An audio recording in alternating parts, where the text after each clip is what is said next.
guys, and welcome to Team Deathmatch. a little top 5 list I decided to do. This is top 5 multiplayer maps in CoD Ghosts. So yep. Time to work, Ghost Squad. And hey guys, and welcome to so a little top 5 list. This is just gonna be the multiplayer maps and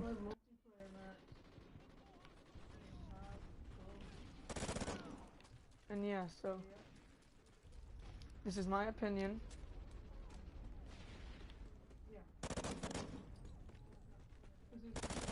This is my opinion, and it's my choice of what I'm going to choose. Enemy SATCOM spotted. So now we're gonna start with number 5. Number 5, Sovereign. Sovereign's a really good map. I really like it. A lot of people didn't like it. I was pretty sure it was rated not a very good map. And I didn't know why. It was one of my favorite maps, and I can't see why it was not a lot of people liked it. I loved it. And it was one of my favorites. I could play it all day. It's not my favorite, that's why it's at number 5, but it's just a really good map. Enemy SATCOM spotted. So, at number 4, I'm gonna have to say, We're in the lead. but at number 4, I'm gonna have to say Strike Zone. This is probably the coolest map, as if it gets nuked. If it gets nuked, the whole map changes, and it's pretty sick. And I really like that idea. Strike Zone is a lot of people's favorite maps, and it is a very fun map. It's close quarters, not far range at all, kind of, and it's just a great map. It's an excellent design. I wouldn't say I like it more than Sovereign, but I like the design choices more than Sovereign, and that's what puts it up higher. Friendly SATCOM active. Well, that was terrible. But number 3, I'm gonna have to go with what's that map called? For number 3, I'm gonna have to go with Prison Break. At first I hated this map. It was probably one of my least favorites, and it grew on to me.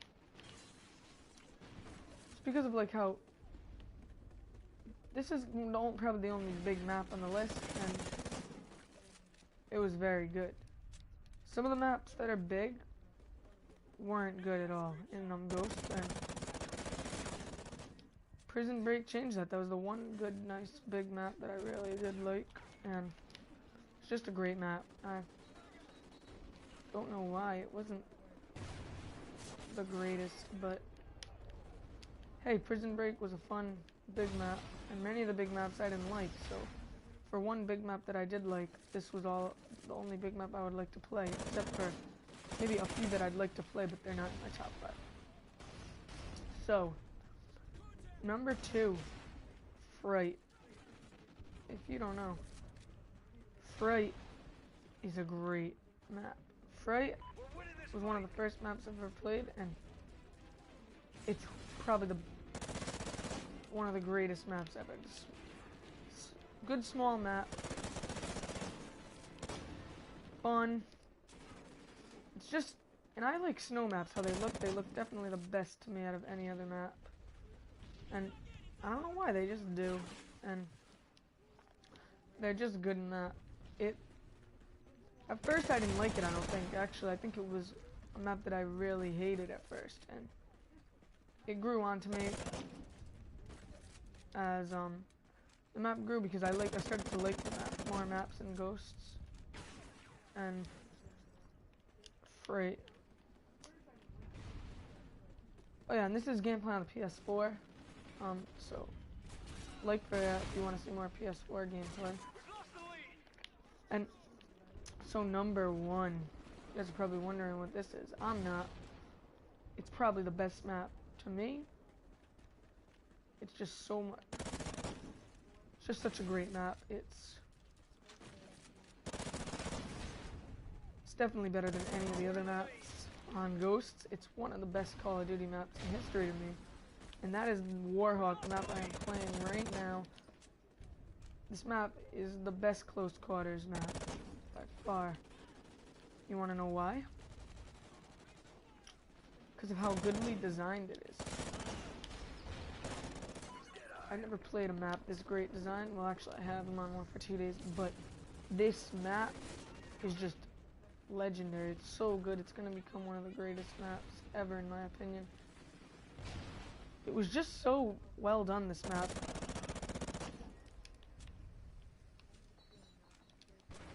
And it's one of my favorite small maps. It's not the smallest map. It's not like Free Fall, which was a terrible map in this game. I don't know what they were thinking. Well, that was my top 5. Mission accomplished. Leave your opinions in the description below on what you think the best map is. Thanks for watching, and bye.